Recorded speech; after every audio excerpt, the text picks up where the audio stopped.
দৈনিক আজাদী। পটিয়ায় যুবলীগ নেতা শহীদ গ্রেফতার। যায় দিন, গণ অভ্যুত্থানের 6 মাস যেতেই ক্যাম্পাসে আধিপত্য বিস্তারের রাজনীতি। দৈনিক ইনকেলাব। 10 প্রতিষ্ঠান স্থাপনার নাম পরিবর্তন। কালের কণ্ঠ। বিদ্যুৎ কবিরের বিচার চাইলেন বৈষম্য বিরোধী ছাত্র আন্দোলনের চোখ হারানো দুর্জয়। যুগান্তর। ডিসিরা 12 বার্তা নিয়ে ফিরলেন মাঠে। কালবেলা। রাষ্ট্রপতিকে শহীদ মিনারে না যাওয়ার আহ্বান।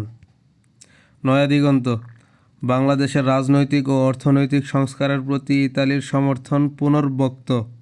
দৈনিক সংগ্রাম। 2018 সালের নির্বাচনের সময় দায়িত্ব থাকা 33 ডিসি ওএসডি। প্রথম আলো। পুতিন ও ট্রাম্প 7 দিনে যেভাবে দুনিয়া কাঁপিয়ে দিলেন।